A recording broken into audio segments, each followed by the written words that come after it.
Hi, ಎಲ್ಲರಿಗೂ ನಮಸ್ಕಾರ. ನಾನು ನಿಮ್ಮ ಪ್ರೀತಿ ಅಶ್ವಿನಿ. 4 ಡೇಸ್ ಬ್ಯಾಕ್ ನಾನು ಯೂಟ್ಯೂಬಲ್ಲಿ ಒಂದು ವಿಡಿಯೋ ಹಾಕಿದ್ದೆ. ಸಾಲಕ್ಕೂ ಸಾವಿಗೂ ಏನು ಸಂಬಂಧ, ಸಾಲ ಮಾಡಿದ್ರೆ ಸಾಯಲೇಬೇಕಾ ಅಥವಾ ಅದನ್ನು ತೀರಿಸೋದಕ್ಕೆ ನಾವು ಯೋಜನೆಗಳನ್ನ ಹಾಕ್ಕೊಳ್ಬೇಕಾ ಅಂತ ನಾನು ವಿಡಿಯೋ ಮಾಡಿದ್ದೆ. ಆ್ಯಂಡ್ ಫೇಸ್ಬುಕ್ಕಲ್ಲೂ ಕೂಡ ಒಂದು ಪೋಸ್ಟ್ ಮಾಡಿದ್ದೆ. ಅದಕ್ಕೆ ಆದಷ್ಟು ಜನ ನಿಮ್ಮ ಅಭಿಪ್ರಾಯಗಳನ್ನ ಕೊಟ್ಟಿದ್ದೀರಾ, ಏನು ಮಾಡಬೇಕು ಅಂತ ನೀವು ಹೇಳಿದ್ದೀರಾ. ಕೆಲವೊಂದಷ್ಟು ಜನ ಯೂಟ್ಯೂಬ್ ವಿಡಿಯೋನ ನೋಡಿ ಆ್ಯಂಡ್ ನಿಮ್ಮ ಲೈಫ್ಗೆ ನೀವು ಕನೆಕ್ಟ್ ಮಾಡ್ಕೊಂಡಿದ್ದೀರಾ. ನಮ್ಮದು ಅದೇ ಪರಿಸ್ಥಿತಿ ಅಂತ ಕೆಲವ್ರು ಹೇಳಿದ್ರೆ, ನನ್ನ ಹಸ್ಬೆಂಡು ಸಾಲ ಮಾಡಿ ತೀರ್ಕೊಂಡ್ರು ಅಂತ ಕೆಲವ್ರು ಹೇಳಿದ್ರು. ಆ್ಯಂಡ್ ಇನ್ನೊಬ್ಬರಂತೂ ಅದರದ್ದು ಕಂಟಿನ್ಯೂಯೇಷನ್ ಪಾರ್ಟ್ ಹಾಕಿ ಅಂತ ಹೇಳಿದ್ದೀರಾ. ಅದನ್ನು ಕೇಳಿ ನನಗೆ ತುಂಬ ಖುಷಿಯಾಯಿತು. ಯಾಕಂದರೆ ನಮ್ಮ ಲೈಫಲ್ಲಿ ನಡೆದಿರೋಂಥ ಏನೋ ಒಂದು ಘಟನೆ, ಅದನ್ನ ಘಟನೆ ಅನ್ನೋದಕ್ಕಿಂತ ನಾನು ರಾಜ್ ಮಾತಾಡ್ಕೊಳ್ತಾ ಇದ್ವಿ, ಅದು ಸಾಧನೆ ಅಂತಲೇ ನಾವು ಮಾತಾಡೋದು ಆ್ಯಕ್ಚುಲಿ ಯಾವಾಗ್ಲೂ. ಯಾಕಂದರೆ ಮದುವೆ ಆಗಿ 1 ವರ್ಷ ಆಗಿದ್ದಷ್ಟೇ. ಆ್ಯಂಡ್ ಪಕ್ಕದಲ್ಲಿ 3 ತಿಂಗಳು ಮಗು ಇದೆ. ನಾನು ಕೂಡ ಆವಾಗ ಮೆಟರ್ನಿಟಿ ಲೀವಲ್ಲಿದ್ದೆ. ಇಬ್ಬರಿಗೂ ಸೇರಿಸಿದ್ರೆ ಸಂಬಳ ನಾನು ಆಲ್ರೆಡಿ ಹಳೆ ವೀಡಿಯೋದಲ್ಲಿ ಹೇಳಿರೋದ್ರಿಂದ ಒಂದು 20-21 ಏನೋ ಬರ್ತಿತ್ತಷ್ಟೇ, ಒಂದು 22,000 ಅಂತಲೇ ಅಂದ್ಕೊಳ್ಳೋಣ. ಆಗ ಹಿಂಗಾಗ್ತಿತ್ತು ಅಂದರೆ ಸಡನ್ನಾಗಿ ನನಗೆ ಅವರು ಆ ಥರ ಹೇಳಿದಾಗ ಹಿಂಗೆ ಒಬ್ರಿಗೋಸ್ಕರ ನಾನು ದುಡ್ಡು ಕೊಡಿಸ್ಬಿಟ್ಟು ಇವಾಗ ಮಧ್ಯದಲ್ಲಿ ಸಿಕ್ಕಾಕೊಂಡು 18 ಲಕ್ಷ ನನ್ನ ತಲೆ ಮೇಲೆ ಬಂದಿದೆ. ನನ್ನ ಫ್ರೆಂಡ್ಸ್ ನನ್ನನ್ನು ನಂಬಿಕೆ ಇಲ್ಲದೆ ಇರೋ ಥರ ಮಾತಾಡಿಬಿಟ್ರು, ನನಗೀಗಲೇ ಅಮೌಂಟ್ ಬೇಕು ಹಾಗೆ ಹೀಗೆ. ಯಾಕಂದರೆ ಯಾರಾದರೂ ಬೇಜಾರು ಮಾಡ್ಕೊಂಡ್ಬಿಟ್ರೆ ಅವ್ರಿಗಿಂತ ಜಾಸ್ತಿ ಬೇಜಾರು ಮಾಡ್ಕೋತಿದ್ದಂಥ ವ್ಯಕ್ತಿ ಇವರು. ಅದರಲ್ಲೂ ಒಬ್ರಿಗೆ ದುಡ್ಡು ಕೊಡಬೇಕು ಅಂದರೆ ರಾತ್ರಿ ಪೂರ ನಿದ್ರೆ ಮಾಡಲ್ಲ ಅವರು ಅಷ್ಟೇ, ನಾವು ಅಷ್ಟೇ. ಇನ್ನೊಬ್ಬರ ಹತ್ರ ದುಡ್ಡು ತೊಗೊಂಡ್ಬಿಟ್ರೆ ಅದು 10 ರೂಪಾಯಿ ಆಗಲಿ 100 ರೂಪಾಯಿ ಆಗಲಿ ಅದನ್ನು ಅವ್ರಿಗೆ ರಿಟರ್ನ್ ಮಾಡೋವರೆಗೂ ಅಥವಾ ಅವ್ರಿಗೆ ಕೊಡೋವರೆಗೂ ನಮಗೆ ಸಮಾಧಾನ ಆಗ್ತಿರ್ಲಿಲ್ಲ. ಬಟ್ ಅಂಥದ್ರಲ್ಲಿ 18 ಲಕ್ಷ ಅಂತಂದರೆ ಯಾವುದೇ ವ್ಯಕ್ತಿಗಾದರೂ ಜೀವನದ ಮೇಲೆ ನಿರಾಸೆ ಜಿಗುಪ್ಸೆ ಹುಟ್ಟೋದು ಆಶ್ಚರ್ಯ ಏನಲ್ಲ. ಮಿಡಲ್ ಕ್ಲಾಸ್, ಅದರಲ್ಲೂ ಮಿಡಲ್ ಕ್ಲಾಸ್ ಫ್ಯಾಮಿಲಿಗಳಿಗಂತೂ ಈ ಕಡೆಯಿಂದ ಕಿತ್ತು ಆ ಕಡೆ ಹಾಕೋದು, ಆ ಕಡೆಯಿಂದ ದುಡ್ಡು ಕಿತ್ತು ಈ ಕಡೆ ಒಂದು ಕಮಿಟ್ಮೆಂಟ್ಗೆ ಹಾಕೋದೇ ನಡೀತಾ ಇರುತ್ತೆ ಲೈಫ್ ಲಾಂಗು. ಸಡನ್ನಾಗಿ ಈಗ ಒಂದು ದೊಡ್ಡದಾಗಿ ತಲೆ ಮೇಲೆ ಬಿದ್ದಾಗ, ಆಕಾಶ ತಲೆ ಮೇಲೆ ಬಿದ್ದಂಗೆ ಕೂರೋದು ಒಂದು ಕಡೆ ಆದರೆ, ಐ ಥಿಂಕ್ 100ರಲ್ಲಿ ಒಂದು 10% ಅಷ್ಟು ಜನ ಮಾತ್ರ ಇದರಿಂದ ಹೇಗೆ ಹೊರಗಡೆ ಬರೋದು ಅಂತ ಯೋಚನೆ ಮಾಡ್ತಾರೆ. 90% ಜನ ಯೋಚನೆಲೇ ಅರ್ಧ ಸತ್ತೋಗಿರ್ತಾರೆ. ಸೊ ನನಗೆ ರಾಜ್ ಬಾಯಿಂದ ಆ ಥರ ಮಾತು ಕೇಳಿದಾಗ ಅಷ್ಟೊಂದು ವಾಯ್ಸ್ ನಡುಗ್ತಾ ಇದೆ. ಆ್ಯಂಡ್ ಒಂದು ಟೆನ್ಷನ್ನು, ನನ್ನ ಹೆಂಡತಿ ಏನು ಹೇಳ್ತಾಳೋ ಅಂತ ಇರ್ಬೋದು, ಅಥವಾ ಯಾರೇನೇ ಹೇಳಿದ್ರು ನಾನು ಜೀವನ ಮಾಡಲ್ಲ ಬದುಕಲ್ಲ ಅನ್ನೋ ಥರ ಅವ್ರು ಡಿಸಿಷನ್ ತೊಗೊಂಡು ಮಾತಾಡಿರ್ಬೋದು, ಗೊತ್ತಿಲ್ಲ. ಅದು ಈಗಲೂ ನನಗೆ ಕಿವಿಗೆ ಕಡ್ದಂಗಿದೆ. ನಾನು ಬದುಕಲ್ಲ ಅಶು, ನಾನು ಸತ್ತೋಗ್ಬಿಡ್ತೀನಿ, ಏನೇ ಮಾಡಿದ್ರು ನಾವು ಇದನ್ನು ತೀರ್ಸೋಕ್ಕಾಗಲ್ಲ, ಹಾಗೆ ಹೀಗೆ ನಿನ್ನ ಜೀವನ ನಾನು ಹಾಳು ಮಾಡಿಬಿಟ್ಟೆ ಅಂತ ಹೇಳುವಾಗ ನನಗೆ ಭಯ ಪ್ಲಸ್ಸು ಟೆನ್ಷನ್ ಪ್ಲಸ್ ನನಗೆ ಅವ್ರನ್ನ ನೋಡಿ, ಅಂದರೆ ಗಂಡ ಅಂದಮೇಲೆ ಗೊತ್ತಲ್ಲ ನಮ್ಗೆ ಅದೊಂದು ಫೀಲಿಂಗ್ ಇರುತ್ತೆ. ಅವ್ರನ್ನ ನೋಡಿ ನನಗೆ ಪಾಪ ಅನಿಸಿದ್ದು ಹೌದು. ಬಟ್ ಆ ಕ್ಷಣಕ್ಕೆ ನಾನೇನಾದ್ರು ಧೈರ್ಯ ಕಳ್ಕೊಂಡ್ರೆ ನನ್ನ ರಾಜ್ ಏನಾಗಬಹುದು ಅಂತ ಒಂದು ಕ್ಷಣ ಯೋಚನೆ ಮಾಡಿದ್ರೆ ನನಗೆ ಆವತ್ತು ಆ ಟೆನ್ಷನ್ ತಗೊಳ್ಳದೇ ಇರೋದೇ ಬೆಸ್ಟ್ ಅಂತ ಅನ್ನಿಸ್ತು.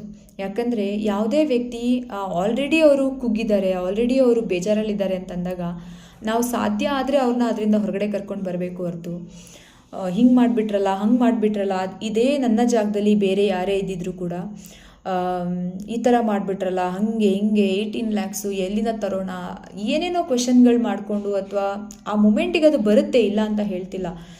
ಬಟ್ ಒಂದು 10% ಅಷ್ಟು ಜನ ಮಾತ್ರ ಅದನ್ನು ಡಿಫ್ರೆಂಟಾಗಿ ಹ್ಯಾಂಡ್ಲ್ ಮಾಡ್ತಾರೆ ಅಂತ ನನಗನ್ಸೋದು.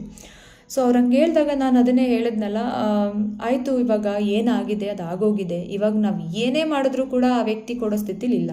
ಯಾಕಂದರೆ ಅವರು ದುಡಿತಾ ಇದ್ದ ಸ್ಥಿತಿಲಿದ್ದು ಅವರೊಂದು ರೆಸ್ಪಾನ್ಸಿಬಲ್ ಪರ್ಸನ್ ಆಗಿದ್ದರೆ ಇಷ್ಟೊತ್ತಿಗೆಲ್ಲ ಕೊಟ್ಟಿರ್ತಿದ್ರು, ಅಥವಾ ಒಂದು ಮಾತಾದರೂ ಬರ್ತಿತ್ತು ನಾನು ಮಾಡಿಕೊಡ್ತೀನಿ ಅಂತ. ಅವರೇ ಅದ್ರ ಬಗ್ಗೆ ಮಾತಾಡ್ತಿಲ್ಲ ಅಂದಮೇಲೆ ನಾವೇನು ಮಾಡೋಕ್ಕಾಗುತ್ತೆ.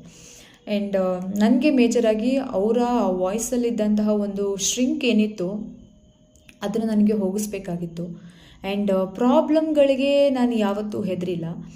ಆ್ಯಂಡ್ ಯಾಕಂದರೆ ನಾನು ಅವತ್ತೇ ಒಂದು ವಿಡಿಯೋದಲ್ಲಿ ಹೇಳಿದ್ದೀನಿ, ಒಂದು ಸಲ ದೇವ್ರು ನಮ್ಮನ್ನು ಕೆಳಗಡೆ ಬೀಳಿಸಿದ್ರೆ ಓಕೆ, ಪದೇ ಪದೇ ಈಗ ನಮಗೆ ಸ್ವಲ್ಪ ಚಿಕ್ಕ ವಯಸ್ಸಿಂದ ಒಂದು ಚೂರು ವಿಷ ಕೊಟ್ಕೊಂಡು ಬಂದರೆ, ಅದೇನೋ ಒಂದೊಂದು ಹಳೆ ಮೂವೀಸಲ್ಲೆಲ್ಲ ನೋಡಿದ್ದೀವಲ್ಲ, ಅವರು ಮೈ ಪೂರ್ತಿ ವಿಷ ಆಗಿರುತ್ತಂತೆ. ಆ್ಯಂಡ್ ನಿಜವಾಗ್ಲೂ ಹಾವು ಕಚ್ಚಿದ್ರೆ ಸಾಯಲ್ಲ ಅಂತ ಹೇಳ್ತಾರಲ್ಲ. ಸೊ ಆ ಥರ ಚಿಕ್ಕದ್ರಿಂದನೂ ಒಂದೊಂದು ಸ್ವಲ್ಪ ಸ್ವಲ್ಪ ಸಮಸ್ಯೆಗಳನ್ನ ತೋರಿಸಿ ನಮ್ಗೆ ಹೆಂಗಾಗ್ಬಿಟ್ಟಿದೆ ಅಂದರೆ, ಇವಾಗ ಏನಾದರೂ ಒಂದು ಪ್ರಾಬ್ಲಮ್ ಅಂದರೆ, ಓ ಹೌದಾ ಸರಿ ಆಯಿತು, ಇದನ್ನ ಹೆಂಗೆ ಸಾಲ್ವ್ ಮಾಡೋದು ಆ ಥರ ಯೋಚನೆ ಮಾಡ್ಕೊಂಡು, ಆ್ಯಂಡ್ ವೆರಿ ಪ್ರಾಕ್ಟಿಕಲಾಗಿ ಯೋಚನೆ ಮಾಡಬೇಕು ಏನಾದರೂ ಸೊಲ್ಯೂಷನ್ ಏನಾದರೂ ಪ್ರಾಬ್ಲಮ್ ಆದಾಗ ಆ್ಯಕ್ಚುಲಿ. ಸೊ ಹಾಗಾಗಿ ಅವ್ರು ಆ ಥರ ಬಂದು ನನಗೆ ಹೇಳಿದಾಗ, ಆಯಿತು ರಾಜ್ ಮುಂದೇನು ಮಾಡಬೇಕು ಅಂತ ಯೋಚನೆ ಮಾಡಿದಾಗ, ನಾವು ಕಂಪ್ಲೀಟಾಗಿ ಫಸ್ಟು ಡಿಸಿಷನ್ ತೊಗೊಂಡಿದ್ದೆ, ನಮಗೆ ದೇವ್ರ ಥರ ಇದ್ದಂತಹ ನಮ್ಮ ಮನೆ ಓನರ್ನ ನಾನು ಅದು ಅಪ್ರೋಚ್ ಮಾಡಿದ್ದು. ಸೊ ಅವ್ರ ಕಡೆಯಿಂದ ಒಂದಷ್ಟು ದುಡ್ಡು ತೊಗೊಂಡಿದ್ದು, ಆ್ಯಂಡ್ ಬ್ಯಾಂಕಿಂದ ಲೋನ್ ತೊಗೊಂಡಿದ್ದು, ಪ್ಲಸ್ಸು ಗೋಲ್ಡ್ ನಮ್ಮ ಹತ್ರ ಏನಿದೆ ಒಂದು ಸ್ವಲ್ಪ ಮಿನಿಮಮ್ ಇಟ್ಕೊಂಡೆ. ಯಾಕಂದರೆ ಎಲ್ಲೇ ಹೋದರೂ ತಾಳಿ ಹಾಕ್ಕೊಂಡು ಹೋಗಬೇಕು, ತಾಳಿ ಚೈನ್ ಅಂತ ಅಂದ್ಕೊಂಡು ಮಾಂಗಲ್ಯ ಚೈನು ಒಂದೇಳೆ ಇಟ್ಕೊಂಡ್ವಿ, ಒಂದು ಬ್ಯಾಂಗಲ್ ಇಟ್ಕೊಂಡೆ, ಒಂದು ಇಯರಿಂಗ್ಸ್ ಇಟ್ಕೊಂಡೆ, ಆ್ಯಂಡ್ ಒಂದೆರಡು ರಿಂಗ್ ಇಟ್ಕೊಂಡೆ. ಅಂದರೆ ಆ ಕಡೆ ನಮಗೆ ಎಲ್ಲಾದರೂ ಹೋಗಬೇಕಾದಾಗ ಹಾಕ್ಕೊಳ್ಳೋವಂಥ ಪರಿಸ್ಥಿತಿನೂ ಬರಬೇಕು, ಪ್ಲಸ್ ನಮಗೆ ಅದರಿಂದ ಸೊಲ್ಯೂಷನ್ನು ಸಿಗಬೇಕು ಅಂತ ಹೇಳಿ ನಾನು ಹೇಳಿದೆ 70 ಗ್ರಾಮ್ಸ್ ಅಷ್ಟು ನಾನು ಸೇಲ್ ಮಾಡಿದ್ದು ಅಂತ. ಪ್ಲೆಡ್ಜ್ ಮಾಡೋದು ಬೇಡ, ಯಾಕಂದರೆ ಮತ್ತೆ ಅದನ್ನು ಬಿಡಿಸ್ಕೊಳ್ಳೋಕ್ಕೆ ಒದ್ದಾಡಬೇಕು, ದುಡ್ಡೆಲ್ಲಿಂದ ತೊಗೊಂಡು ಬರೋದು.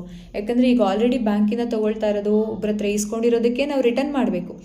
ಎಲ್ಲಿಂದ ದುಡ್ಡು ಬರುತ್ತೆ? ನಾನು ಮತ್ತೆ ಅದನ್ನು ಚಿನ್ನನ ಬ್ಯಾಂಕಲ್ಲಿ ಅಡವಿಟ್ಟು ಅದನ್ನು ಬಿಡಿಸ್ಕೊಳ್ಳೋಕ್ಕೆ ಮತ್ತೆ ನಾನು ಅದು ತುಂಬ ಕಷ್ಟ ಆಗೋಗುತ್ತೆ.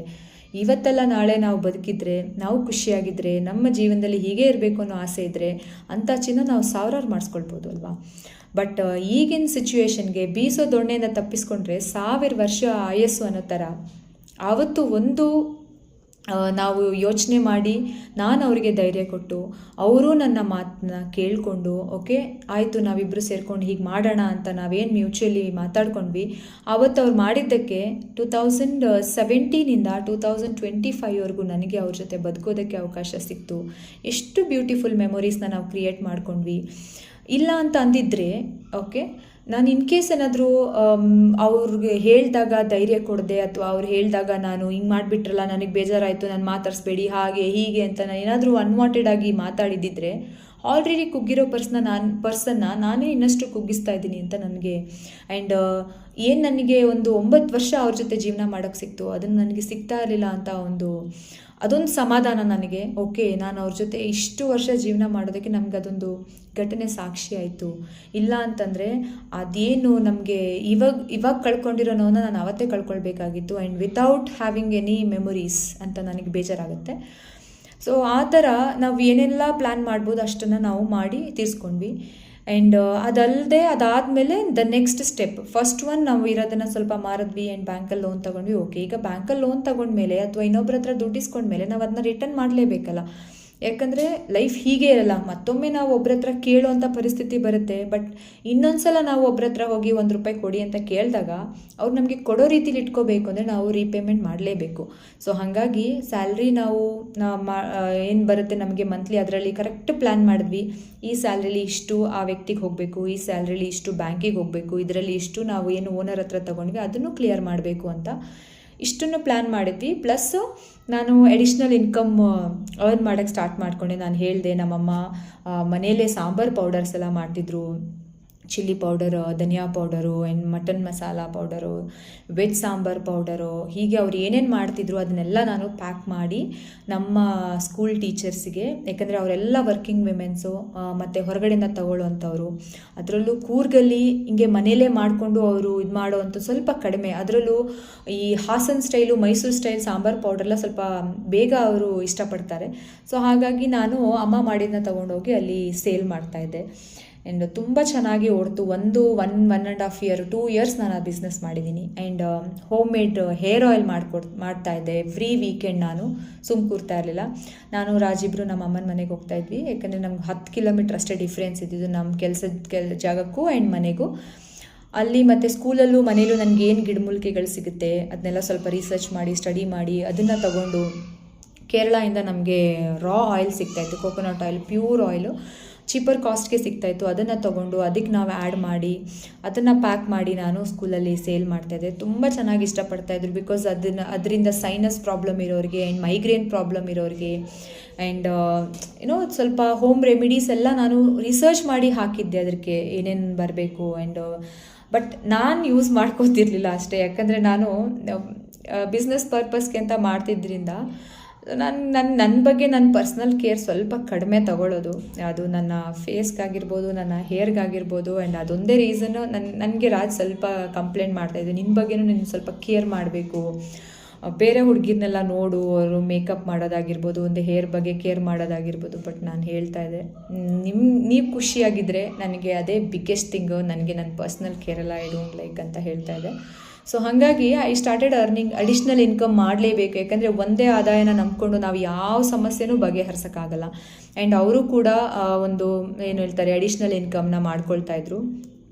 ಎಲ್ಲ ಸೇರಿಕೊಂಡು including or salary we came out of that.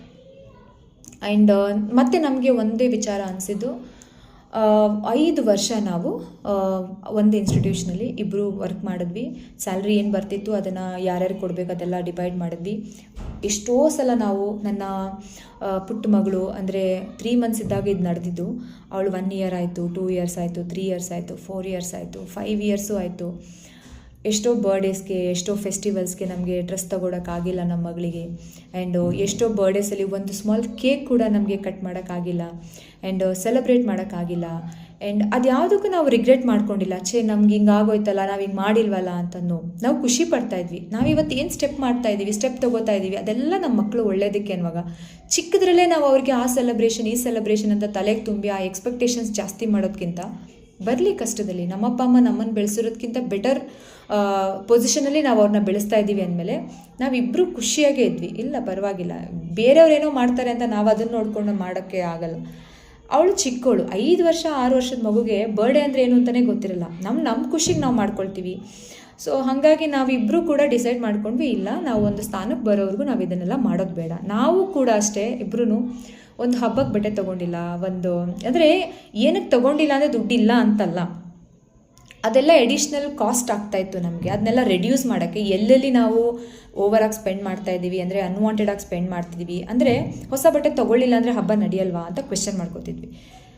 ಇದ್ದರೆ ತಗೊಳ್ಳೋಣ, ಇಲ್ಲ ಅಂತಂದರೆ ನಮಗೇನೋ ಬೇರೆ ಪರ್ಪಸ್ ಇದೆ ಅಂತಂದಾಗ ನಾವು ಅದ್ರ ಬಗ್ಗೆ ಯೋಚನೆ ಮಾಡಬೇಕು ಹೊರತು ಹೊಸ ಬಟ್ಟೆ ಹಾಕಲೇಬೇಕು, ಮಗಳಿಗೆ ಬರ್ಡೇಗೆ ಡ್ರೆಸ್ ಕೊಡಿಸ್ಲೇಬೇಕು, ಕೇಕ್ ತರಲೇಬೇಕು, ದೀಪಾವಳಿಗೆ ಪಟಾಕಿ ಹೊಡಿಲೇಬೇಕು, ಇದೆಲ್ಲ ಏನು ಗೊತ್ತಾ, ಎಲ್ಲ ಇದ್ದಾಗ ನಾವು ಮಾಡೋದು ಓಕೆ. ಬಟ್ ಏನೂ ಇಲ್ಲ ಅಂದಾಗ ಅಥವಾ ನಮ್ಮದೇನೋ ಈಗ ಒಬ್ಬರು ದುಡ್ಡನ್ನು ನಾವು ಕೊಡಬೇಕು ಅಂತ ಇಟ್ಕೊಂಡಾಗ ಅದ್ರ ಮಧ್ಯಕ್ಕೆ ನಮ್ಗೆ ಇದನ್ನು ತೊಗೊಳಕ್ಕೆ ನಮಗೊಂಥರ ಬಿಸಿ ತುಪ್ಪ ಥರ ಆಗೋಯ್ತು. ನಮಗೊಂದು 5 ವರ್ಷ ಒಂದು ಸಲ ಅವ್ರ ಸಾಲನ ತೀರಿಸ್ಬಿಟ್ರೆ ಸಾಕಾಗಿತ್ತು ಅಂತ.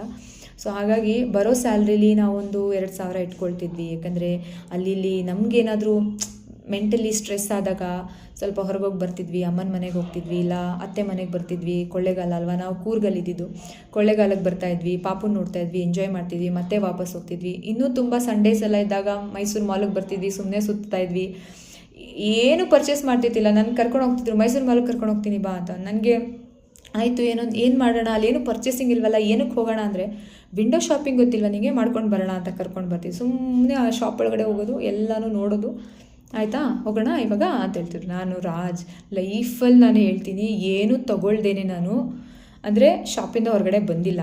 ನನ್ನ ಹತ್ರ ದುಡ್ಡಿದ್ದರೆ ನಾನು ಏನಾದ್ರು ತೊಗೋಬೇಕು ಅಂತ ಥಾಟ್ ಇದ್ದರೆ ಮಾತ್ರ ನಾನು ಒಂದು ಶಾಪ್ ಒಳಗಡೆ ಹೋಗ್ತಿದ್ದೆ. ಬಟ್ ನೀವು ಹಿಂಗೆಲ್ಲ ನನ್ನನ್ನು ವಿಂಡೋ ಶಾಪಿಂಗ್ ಅಂತ ಮಾಡ್ತೀನಿ, ನನಗೆ ಎಷ್ಟು ನಾಚಿಕೆ ಆಗ್ತಿದೆ ಗೊತ್ತಾ, ನನಗೆ ಹಿಂಗೆಲ್ಲ ಮಾಡಿಲ್ಲ ಅಂತ ಹೇಳ್ತಿದ್ದೆ. ಆವಾಗ ಅವ್ರು ನನ್ನ ರೇಗಿಸ್ತಿದ್ರು, ನಿಮ್ಮಪ್ಪ ಇನ್ನೇನಾದರೂ ಕೋಟ್ಯಾಧಿಪತಿ ಆಗಿ ಇನ್ನು ನೀವು ಎಲ್ಲ ನಿಮಗೆ ಕೇಳಿದ್ನೆಲ್ಲ ಕೊಡಿಸ್ಬಿಟ್ಟಿದ್ದೀರಿ, ಇನ್ನೇನು ಆಡ್ತಿದ್ದೆ ನೀನು, ಇದೆಲ್ಲ ಕಲಿಬೇಕು ಮೇಡಮ್ ನೀವು ಅಂತೆಲ್ಲ ನನಗೆ ಸ್ವಲ್ಪ ಜೀವನದ್ದು ಪಾಠಗಳನ್ನೆಲ್ಲ ಹೇಳ್ಕೊಡ್ತಿದ್ರು. ಆ್ಯಂಡ್ ಈ ಥರ ಏನೂ ಇಲ್ಲದೆ ಇದ್ದಾಗ ಅಂದರೆ ನಮಗೆ ದುಡ್ಡು ಇರ್ತಿತ್ತಿಲ್ಲ ಜಾಸ್ತಿ ಖರ್ಚು ಮಾಡೋಕ್ಕೆ, ತಲೆ ಮೇಲೆ ಸಾಲ ಇದೆ, ಎಷ್ಟು ಖುಷಿಯಾಗಿ ಎಷ್ಟು ನಾವು ಮೆಮೊರೀಸ್ ಕ್ರಿಯೇಟ್ ಮಾಡ್ಕೊಂಡಿದ್ದೀವಿ ಅಂದರೆ ಮೇಡ್ ಫಾರ್ ಈಚ್ ಅದರ್ ಅಂತಂದರೆ ತಪ್ಪಾಗಲ್ಲ. ಆ್ಯಂಡ್ 5 ವರ್ಷ ಆಯಿತು. 2020ಗೆ ಅನ್ಕೋತೀನಿ, 2022ಗೆ ನಮ್ಮದು ಸಾಲ ಎಲ್ಲ ಕಂಪ್ಲೀಟಾಗಿ ಕ್ಲಿಯರ್ ಆಯಿತು. ಯಾರಿಗೆ ಕೊಡಬೇಕು, ಎಷ್ಟು ಖುಷಿ ಆಯಿತು ಅಂದರೆ ಒಂದು 6 ತಿಂಗಳು ನಾವು ಅವ್ರಿಗೆ ಕೊಡಬೇಕಾಗಿತ್ತು ದುಡ್ಡು. ಆವಾಗ ನಾನು ರಾಜ್ಗೆ ಹೇಳಿದೆ, ಈ ಸಾಲ ಇವತ್ತು ಕೊಟ್ಟಾದಮೇಲೆ ನಾವು ಸೆಲೆಬ್ರೇಟ್ ಮಾಡಬೇಕು ರಾಜು, ಒಂದೇ ಒಂದು ಕೇಕ್ ತೊಗೊಂಡು ಬಂದು ಕಟ್ ಮಾಡೋಣ. Really it's A great achievement. ಎಷ್ಟು ಕಷ್ಟಪಟ್ಟಿದ್ದೀವಿ, ಎಷ್ಟೊಂದು ತ್ಯಾಗ ಮಾಡ್ಕೊಂಡಿದ್ದೀವಿ, ನಮ್ಮ ಖುಷಿನೆಲ್ಲ ನಾವು ದೂರ ಇಟ್ಕೊಂಡಿದ್ದೀವಿ. ಆ್ಯಂಡ್ ಮಕ್ಳುಗಳಿಗೂ ನಾವು ಕೆಲವೊಂದು ಸ್ಯಾಕ್ರಿಫೈಸಸ್ ಮಾಡಿಸಿದ್ದೀವಿ ಅಂತಂದರೆ, ಅದಾದಮೇಲೆ ನಾವು ಪ್ರತಿಯೊಂದು ನಾವೇನು ಖರ್ಚು ಮಾಡಿದ್ವಿ, ನಮಗೇನು ಇನ್ಕಮ್ ಬಂತು ಅದೆಲ್ಲವೂ ಕೂಡ ನಮಗೋಸ್ಕರ ಸ್ಪೆಂಡ್ ಮಾಡಿದ್ವಿ. ಯಾಕಂದರೆ ಕೂರ್ಗಿಂದ ನಾವು ಮೈಸೂರು ಶಿಫ್ಟ್ ಆಗಬೇಕಾಗಿತ್ತು.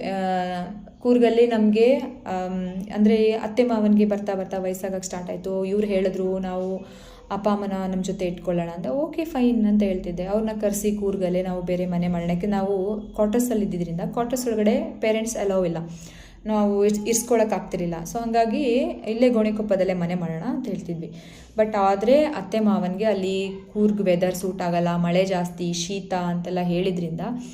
ಬಟ್ ನನಗೇನೆಂದರೆ ನಮ್ಮಿಬ್ಬರಿಗೂ ಇಲ್ಲಿ ಒಂದು ಸೆಕ್ಯೂರ್ ಲೈಫ್ ಇದೆ, ಜಾಬ್ ಇದೆ, ಮಗಳಿಗೂ ಎಜುಕೇಷನ್ ಇದೆ. ನಾವು ಇಲ್ಲಿಂದ ಬಿಟ್ಟು ಮೈಸೂರಿಗೆ ಬಂದುಬಿಟ್ರೆ ಏನು ಮಾಡೋದು ಅಂತ ಕ್ವೆಶನ್ ಆಗಿತ್ತು. ಅದೊಂದು ಕಾರಣಕ್ಕೆ ನಾನು ತುಂಬ ಯೋಚನೆ ಮಾಡ್ತಾಯಿದ್ದೆ ಮೈಸೂರಿಗೆ ಬರೋಕ್ಕೆ ಅಂತ. ಆದರೆ ಇವರು ಅದನ್ನು ಸ್ವಲ್ಪ ಡಿಫ್ರೆಂಟಾಗಿ ತೊಗೊಂಡ್ಬಿಟ್ರು. ಅಂದರೆ ನೀನು ಯಾಕೆ ಬರ್ತಾಯಿಲ್ಲ ಅಂತ ಗೊತ್ತು, ನಮ್ಮ ಅಪ್ಪ ಅಮ್ಮ ನೋಡ್ಕೊಳ್ಳೋಕೆ ಇಷ್ಟ ಇಲ್ಲ, ಹಾಗೆ ಹೀಗೆ ಅಂತ ಒಂದೆರಡು ಮಾತು ಗೊತ್ತಲ್ಲ ನಿಮಗೆ, ಏನಾದರೂ ಒಂದು ಡಿಸಿಷನ್ ತೊಗೊಳ್ಳುವಾಗ ಎಷ್ಟೊಂದು ಬರುತ್ತೆ ಅಂತ ಹಂಗೆ ಹೇಳಿದಾಗ ಹರ್ಟ್ ಆಗೋಯ್ತು ನನಗೆ ತುಂಬ. ಸೊ ಅವಾಗ ನಾನು ಅವ್ರಿಗೆ ಒಂದೇ ಮಾತಂದಿದ್ದು, ಈ ರೀತಿ ನನ್ನ ಬಗ್ಗೆ ನೀವು ಒಂದು ಅರ್ಥ ಮಾಡ್ಕೊಂಡಿದ್ದೀರಾ ಅಂದರೆ ಓಕೆ ಆಯಿತು, ನಾನು ಬರ್ತೀನಿ ನಡೀರಿ. ಯಾಕೆಂದರೆ ನನಗೆ MA ಮಾಡಿದ್ದೀನಿ, ಎಕನಾಮಿಕ್ಸ್ ಲೆಕ್ಚರರು, ನಮ್ದೊಂದು ಕ್ವಾಲಿಫಿಕೇಷನ್ ಇದೆ, ನಮ್ಗೆ ಎಲ್ಲಿ ಬೇಕಾದರೂ ಜಾಬ್ ಆಗಿಬಿಡುತ್ತೆ, ಒಂದು ಡೆಸಿಗ್ನೇಷನ್ ಅಂತ. ಬಟ್ ಇವ್ರದ್ದು ಡಿಗ್ರಿ ಬೇಸ್ ಮೇಲೆ ಇಲ್ಲಿ ಜಿಮ್ ಇನ್ಸ್ಟ್ರಕ್ಟ್ರಾಗಿ ಜಾಯಿನ್ ಮಾಡಿಸ್ಕೊಂಡಿದ್ರು. ಬಟ್ ಮೈಸೂರಿಗೆ ಹೋದರೆ ಅವ್ರಿಗೂ ಒಂದು ಕ್ವೆಶನ್ ಆಗಿರ್ತಿತ್ತು, ಏನು ಮಾಡೋದು ಅಶು ಅಂತ. ಅದ್ರ ಮಧ್ಯ ಬೇರೆ ಅವರು ನಾನು ಮೈಸೂರಿಗೆ ಹೋದರೆ ನನಗೆ ಜಾಬ್ ಇರಲ್ಲ ಅಂತ ಹೇಳಿ ಜಿಮ್ ಕೋರ್ಸ್ ಮಾಡ್ಕೊಳ್ತೀನಿ, ನಾನು ಇವಾಗಲೇ ಒಂದು 6 ತಿಂಗಳದು ಡಿಪ್ಲೊಮಾ ಕೋರ್ಸ್ ಮಾಡ್ಕೊಳ್ತೀನಿ ಅಂತ ಅಂದ್ಬಿಟ್ಟು ಬ್ಯಾಂಗ್ಳೂರಲ್ಲಿ ಒಂದು ಯಾವುದೋ ಒಂದು ಐ ಥಿಂಕ್ ರೆಕಗ್ನೈಸ್ಡ್ ಇನ್ಸ್ಟಿಟ್ಯೂಷನಿಂದ ಜಿಮ್ ಟ್ರೈನರ್ ಆಗಿ ಅವರು ಕೋರ್ಸ್ ಮಾಡಿಕೊಂಡು ಅದಕ್ಕೂ ಒಂದು 1 ಲ್ಯಾಕ್ ಏನೋ ನಾವು ಸ್ಪೆಂಡ್ ಮಾಡಿದ್ವಿ. ಯಾಕಂದರೆ ಒಂದು ಡೆಸಿಗ್ನೇಷನ್ ಬೇಕು, ಯಾವುದಾದ್ರೂ ಕೆಲಸ ಮಾಡೋಕ್ಕಾಗಲ್ಲ ಅಂತ ಅಂದ್ಕೊಂಡು ಅದನ್ನು ಮಾಡಿದ್ವಿ. ಅದ್ರ ಮಧ್ಯ ನನ್ನನ್ನು ಕೂಡ ಅವರು ನಾನು ಹೈಯರ್ ಸ್ಟಡೀಸ್ ಆಫ್ಟರ್ MA ಮಾಡ್ತೀನಿ ಅಂತ ಅಂದ್ಕೊಂಡಿರಲಿಲ್ಲ. ಬಟ್ ನನ್ನ ಜಾತಕದಲ್ಲಿ ನಾನು ಕೇಳಿದ್ದೆ, ಇದಿದೆ, ನೀವು ಓದ್ತೀರಾ, ಬಟ್ ಸ್ವಲ್ಪ ಕಷ್ಟಪಡಬೇಕು ಅಂತ. ಸೊ ಹಂಗಾಗಿ ಇವ್ರು ನನಗೆ ಹೇಳಿದ್ರು, ನೀನು ಯಾಕೆ PhD ಮಾಡಬಾರ್ದು, ನೀನು ಡಾಕ್ಟರ್ ಆಗಬೇಕು, ನಿನಗೆ ಓದೋದ್ರ ಮೇಲೆ ಇಂಟ್ರೆಸ್ಟ್ ಇದೆ ಆ್ಯಂಡ್ ನಿನಗೆ ಟ್ಯಾಲೆಂಟ್ ಇದೆ, ನೀನು ಮಾಡಬೇಕು ಅಂತ ನನ್ನನ್ನು ಬೂಸ್ಟ್ ಮಾಡಿ, ಹೇಗೆ ಅಂದರೆ ನಾನು ಅವ್ರಿಗೆ ಬೂಸ್ಟ್ ಮಾಡೋದು, ಅವ್ರು ನನಗೆ ಬೂಸ್ಟ್ ಮಾಡೋದು, ಆ ಥರ ಆಗ್ತಿತ್ತು. ಆ್ಯಂಡ್ ನನಗೆ ಖುಷಿ ಆಯಿತು, ನಾನು ಡಾಕ್ಟರ್ ಆಗಬೇಕು ಅನ್ನೋದು ನನ್ನ ಕನಸು. ಅದಕ್ಕಿಂತ ಹೆಚ್ಚಾಗಿ ರಾಜ್ ಕನಸಾಗಿತ್ತು. ನನ್ನನ್ನು ಜಾಯಿನ್ ಮಾಡಿಸಿದ್ರು ಮೈಸೂರು ಯೂನಿವರ್ಸಿಟಿಗೆ. ಆ್ಯಂಡ್ ಪ್ರತಿ ಬಾರಿ ನಾನು ಹೋಗಬೇಕಾದ್ರೆ ಕೋರ್ಸ್ ವರ್ಕಿಗೆ ಅದಕ್ಕೆ ಇದಕ್ಕೆ ನನ್ನ ಜೊತೆ ಬರೋದು, ವೆಯ್ಟ್ ಮಾಡೋದು ಹೊರಗಡೆ ನಾನು ಗೈಡ್ ಹತ್ರ ಮಾತಾಡುವಾಗ. ಆ್ಯಂಡ್ ಮಗಳನ್ನು ಕರ್ಕೊಂಡು ಇವರೆಲ್ಲರೂ ಸುತ್ತಾಡಿಸ್ಕೊಂಡು ಬರೋದು. ಹೇಗೆ ಅಂದರೆ ಅದೊಂದು ಪುಟ್ಟ ಪ್ರಪಂಚ ಅಂತ ಹೇಳ್ತೀವಲ್ಲ, ಅದರಲ್ಲಿ ಆದಷ್ಟು ಖುಷಿಯಾಗಿದ್ವಿ. ಆ್ಯಂಡ್ ಅದಾಯಿತು. ಅದಾದಮೇಲೆ ಮೈಸೂರು ಬರೋಕ್ಕೆ ಅಂತ ಪ್ಲ್ಯಾನ್ ಮಾಡಿದಾಗ ಈಗ ನಾನು ಜಾಬ್ ಬಿಡಲೇಬೇಕಾಯಿತು ಗೋಣಿಕೊಪ್ಪದಲ್ಲಿ. ಮೈಸೂರಲ್ಲಿ ನನಗೆ ಜಾಬ್ ಆಯಿತು. ನಾವು ಅಲ್ಲಿ ತಗೋತಾ ಇದ್ವಿ ಸ್ಯಾಲ್ರಿ ಇಬ್ಬರದ್ದು ಸೇರಿಸಿ, ಅಂದರೆ ಇಬ್ಬರಿಗೂ ಸೇರಿಸಿ ನಮಗೆ ನಾನು ಹೇಳಿದೆ ಒಂದು 22 ನಾವು ವರ್ಕ್ ಬಿಡೋಷ್ಟೊಳಗಡೆ ನಮಗೊಂದು 25-27 ಆಗಿತ್ತು ಇಬ್ಬರಿಂದ ಸೇರಿ. ಅದು ಆ್ಯಕ್ಚುಲಿ ಮೈಸೂರಿಗೆ ಬಂದಾಗ ನನಗೆ ಒಂದು ಐ ಥಿಂಕ್ 30-35 ಬರೋಂಗೆ ಆಗ್ಬಿಡ್ತು. ಅಂದರೆ ನನ್ನ ಒಬ್ಳಿಗೇನೆ 35 ಸ್ಯಾಲ್ರಿ ಬರೋಂಗೆ ಆಗೋಯ್ತು. ಸೊ ನನಗೆ ಖುಷಿ ಆಯಿತು, ಪ್ಲಸ್ ಇವ್ರಿಗೂ ಖುಷಿ ಆಯಿತು. ಓಕೆ, ನೀನು ಒಬ್ಳಿಗೆ ಬರುತ್ತೆ ಅಂದರೆ ಇನ್ನು ನಾನು ಯಾವುದಾದ್ರು ಜಾಬ್ಗೆ ಹೋಗ್ತೀನಿ ಆ್ಯಂಡ್ ನನಗೊಂದು ಅಟ್ಲೀಸ್ಟ್ 15-20,000 ಬಂದೇ ಬರುತ್ತೆ ಅಲ್ವಾ ಅಷ್ಟು. ಎಷ್ಟು ಚೆನ್ನಾಗಿರುತ್ತೆ, ನಾವು ಇವಾಗ ಆಲ್ರೆಡಿ ಸಾಲ ಎಲ್ಲ ತೀರಿಸ್ಬಿಟ್ಟಿದ್ದೀವಿ ಅಂತ. ಅದಾದಮೇಲೆ ನಮಗೆ ಖುಷಿ ಆಯಿತು. ನಮಗೆ ಇನ್ಸ್ಟಿಟ್ಯೂಷನ್ ಕಡೆಯಿಂದನೇ ನನಗೆ ಕ್ವಾರ್ಟರ್ಸು ಸಿಕ್ತು ಮೈಸೂರಲ್ಲಿ. ಆ್ಯಂಡ್ ಮನೆ ಬಾಡಿಗೆ ಅದೆಲ್ಲ ತಲೆನೋವಿಲ್ಲ. ಓನ್ಲಿ ಥಿಂಗ್ ಬರೋ ಸ್ಯಾಲ್ರಿಯಲ್ಲಿ ನಾವು ನಮಗೆ ಏನು ಪ್ಲ್ಯಾನ್ ಬೇಕು ಅದೆಲ್ಲ ಮಾಡ್ಕೊಳ್ಳೋಕ್ಕೆ ಅಂತ ಯೋಚನೆ ಮಾಡಿದ್ವಿ. ಬಟ್ ಮೈಸೂರು ಬಂದಾಗ ನನ್ನ ಹಸ್ಬೆಂಡಿಗೆ ಒಂದು 4-5 ಮಂತ್ಸು ಜಾಬ್ ಇರಲಿಲ್ಲ. ಅಂದರೆ ಅವ್ರದ್ದು ಡಿಗ್ರಿ ಬೇಸ್ ಅಲ್ವಾ, ಅವರು ಹುಡುಕ್ತಾ ಇದ್ರು ಜಾಬ್. ನಮಗಾದರೆ ಯಾವುದಾದ್ರೂ ಸ್ಕೂಲು ಕಾಲೇಜಿಗೆ ಅಪ್ಲೈ ಮಾಡಿಬಿಟ್ರೆ ಆಗುತ್ತೆ. ಅವ್ರದ್ದು ಪ್ರೊಫೆಷ್ನಲ್ ಕೋರ್ಸ್ ಆಗಿಲ್ಲ, ಡಿಗ್ರಿ ಮಾತ್ರ ಆಗಿರೋದು. ಸೊ ಹಾಗಾಗಿ ತುಂಬ ಕಡೆ ಕೆಲಸ ಹುಡುಕ್ತರು, ಅವರಿಗೆ ಸಿಗ್ತಾ ಇರಲಿಲ್ಲ. ಡೈಲಿ ಬರೋರು ಬೇಜಾರು ಮಾಡ್ಕೊಳ್ತಿದ್ರು, ನನ್ನ ಹತ್ರ ಹೇಳ್ತಿದ್ರು, ನೀನು ಒಬ್ಬಳ ಮೇಲೆ ಬಿಟ್ಬಿಟ್ಟಿದ್ದೀನಿ ನನ್ನ ಸಂಸಾರದ ಭಾರನ ಆ್ಯಂಡ್ ಐ ಆಮ್ ಸಾರಿ ಅಂತ. ನಾನು ಅದಕ್ಕೆಲ್ಲ ಅಯ್ಯೋ don't worry, husband and wife ಅಂತಂದರೆ ಎರಡೂ ಈಗ ಒಂದು 2 ಚಕ್ರ ಇದ್ದಂಗೆ ಒಂದು ಗಾಡಿಗೆ. ಸೊ ಒಂದು ಅಟ್ಲೀಸ್ಟ್ ವರ್ಕ್ ಆಗ್ತಿಲ್ಲ ಅಂದಾಗ ಇನ್ನೊಂದು ವರ್ಕ್ ಮಾಡಲೇಬೇಕು. ಅದರಲ್ಲಿ ಏನಿದೆ, ನೀವು ಈಗ ಫಾರ್ ಎಕ್ಸಾಂಪಲ್ ನಾನು ಹೌಸ್ ವೈಫ್ ಆಗಿದ್ದರೆ ಎಲ್ಲ ಭಾರ ನಿಮ್ಮ ಮೇಲೆ ಬಿಡ್ತಿದ್ದೆ ಅಲ್ವಾ, ಅವಾಗ ನೀವು ಮಾಡ್ಕೊಂಡು ಹೋಗಬೇಕಾಗಿತ್ತು. ಬಟ್ ಸದ್ಯಕ್ಕೆ ನಾನು ವರ್ಕಿಂಗ್ ವಿಮೆನ್, ನನಗೆ ವರ್ಕ್ ಮಾಡೋದು ಇಷ್ಟ ಅಂತ ನಾನು ಮಾಡ್ತಾಯಿದ್ದೀನಿ ಹೊರತು ಅಂತ ಹೇಳಿ. ಬಟ್ ಅವ್ರಿಗೇನಂದರೆ ಏನಾದರೂ ಮಾಡ್ಕೊ, ನೀನು ಎಕ್ಸ್ಟ್ರಾ ದುಡಿಯೋದ್ರಲ್ಲಿ ನೀನು ಏನಾದರೂ ಮಾಡ್ಕೊಂಡು ನನಗೆ ಪ್ರಾಬ್ಲಮ್ ಇಲ್ಲ, ಬಟ್ ಮನೆ ಏನು ನಡೆಸಬೇಕು ಅದು ನನ್ನ ದುಡ್ಡಲ್ಲೇ ಆಗಬೇಕು ಅನ್ನೋದು ಅವ್ರಿಗೊಂದು ತಲೆಯಲ್ಲಿತ್ತು. ಸೊ ಹಾಗಾಗಿ ಒಂದು 4 ಮಂತ್ಸು ನಾನು ಎಲ್ಲನೂ ಮ್ಯಾನೇಜ್ ಮಾಡ್ಕೊಂಡು ಬಂದೆ. ನಮ್ಮದು ಕೆಲವೊಂದು ಲೋನ್ಸ್ ಅಂದರೆ ಕಾರ್ ಲೋನ್ ಇತ್ತು, ಅದನ್ನು ಕ್ಲಿಯರ್ ಮಾಡೋದಾಗಿರ್ಬೋದು. ಮನೆ ದಿನಸಿ ಗೊತ್ತು, ಮೈಸೂರಂಥ ಸಿಟಿಲಿ ಒಂದು ಅಟ್ಲೀಸ್ಟ್ ನಮಗೆ 4 ಜನ, ನಾನು ಅತ್ತೆ ಮಾವ ಎಲ್ಲ ಇರಬೇಕು ಅಂದರೆ ಒಂದು ಅಟ್ಲೀಸ್ಟ್ 6,000-7,000 ಬೇಕು ಕಾಸ್ಟು, ಪ್ಲಸ್ ನಮ್ಮದು ಸೇವಿಂಗ್ಸು ಇನ್ನೊಂದು ಅಷ್ಟು ಈ ಥರ ಎಲ್ಲ ಮಾಡ್ಕೊಂಡಾಗ ಒಂದು 4-5 ಮಂತ್ಸು ನಾವು ಮ್ಯಾನೇಜ್ ಮಾಡಿದ್ವಿ. ಅದಾದಮೇಲೆ ಅವ್ರಿಗೆ ಜಾಬ್ ಆಯಿತು. ಅಂದರೆ ಅವ್ರ ಫ್ರೆಂಡಿಂದ ಅವರಿಗೆ ಹಾಸ್ಪಿಟ್ಲಲ್ಲಿ NH ಹಾಸ್ಪಿಟ್ಲಲ್ಲಿ ಒಂದು ಪ್ರೈವೇಟ್ ಕಂಪನಿ ಕಡೆಯಿಂದ ಆ್ಯಂಬುಲೆನ್ಸ್ ಡಿಪಾರ್ಟ್ಮೆಂಟ್ ಇನ್ಚಾರ್ಜರಾಗಿ ಅವರಿಗೆ ಜಾಬ್ ಆಯಿತು. ಸೊ ಅಲ್ಲಿಂದ ಲೈಫ್ ಒಂಥರ ಇನ್ನೊಂದು ಥರ ಟೇಕ್ ಆಫ್ ಆಯಿತು. ಅವ್ರಿಗೂ ಒಂದಷ್ಟು ಗುಡ್ ಸ್ಯಾಲ್ರಿ ಆ್ಯಂಡ್ ನನಗೊಂದಷ್ಟು ಸ್ಯಾಲ್ರಿ ಎಲ್ಲ ಸೇರಿದಾಗ ನಮಗೊಂದು ಗುಡ್ ಅಮೌಂಟ್ ನಮ್ಗೆ ಬರೋಕ್ಕೆ ಸ್ಟಾರ್ಟ್ ಆಯಿತು. ನಮ್ಮ ಜೀವನಕ್ಕೋಸ್ಕರ ಡ್ರೀಮ್ ಮಾಡೋಕ್ಕೆ ಸ್ಟಾರ್ಟ್ ಮಾಡಿದ್ವಿ. ಏನು ನಾವು ಕಳೆದಿದ್ವಿ 5 ವರ್ಷ ಬೇರೆಯವ್ರಿಗೋಸ್ಕರ, ಅಥವಾ ನಮ್ಮ ಚಿನ್ನಗಳನ್ನೆಲ್ಲ ನಾವು ಮಾರಿರೋದು ಎಲ್ಲವನ್ನು ನಾವು ಪಡ್ಕೋಬೇಕು ಅಂತ ನಾನು ಆಗಾಗ ತಮಾಷೆ ಮಾಡ್ತಾಯಿದ್ದೆ. 70 ಗ್ರಾಮ್ ನೀವು ಕಳೆದಿದ್ದೀರಾ, ನನಗೆ ಅದ್ರ ಡಬ್ಬಲ್ ಕೊಡಿಸ್ಬೇಕು ನಂಗೆ ಗೊತ್ತಿಲ್ಲ ಅಂತ ನಾನು ಹಿಂಗೆ ಸುಮ್ಮನೆ ರೇಗಿಸ್ತಾ ಇದ್ದೆ. ಆಯ್ತಮ್ಮ ಮಾಡಿಕೊಡ್ತೀನಿ ಅಂತ ಹೇಳಿಬಿಟ್ಟು ಪಾಪ ಅವರು ಅದೇನು ಕಳೆದ್ವಿ ಅದ್ರ 1 to ಡಬಲ್ ನನಗೆ ತಕ್ಕೊಟ್ಟಿದ್ದಾರೆ. ಆ್ಯಂಡ್ ಅವರು ಮಾಡ್ಕೊಂಡಿದ್ದಾರೆ. ಆ್ಯಂಡ್ ಚಿಕ್ಕ ಕಾರಿತ್ತು ನಮ್ಮದು ಆಲ್ಟೋ K10, ಅದ್ರ ಬದಲು ನಾವು ಗ್ರ್ಯಾಂಡ್ ವಿಟಾರ ಕಾರ್ ತೊಗೊಂಡ್ವಿ. ನಮ್ಮ ಮಕ್ಳಿಗೆ ಏನು ಮಾಡಬೇಕು, ಅತ್ತೆ ಮಾವನ ಹೆಂಗೆ ನೋಡ್ಕೋಬೇಕು, ನಮ್ಮ ಒಂದು ಲೈಫ್ ಸ್ಟೈಲನ್ನ ನಾವು ಹೆಂಗೆ ಚೇಂಜ್ ಮಾಡ್ಕೋಬೇಕು, ಪ್ರತಿಯೊಂದೂ ನಾವು ಮಾಡ್ಕೊಂಡು ಬಂದ್ವಿ. ಸೊ ಅದು ಎಷ್ಟು ಖುಷಿಯಾಗ್ತಾ ಬಂತು ಅಂದರೆ ನಮಗೆ ಒಂಥರ ಕಾನ್ಫಿಡೆನ್ಸ್ ಬರ್ತಾ ಇತ್ತು. ನಮಗೆ ಓಕೆ,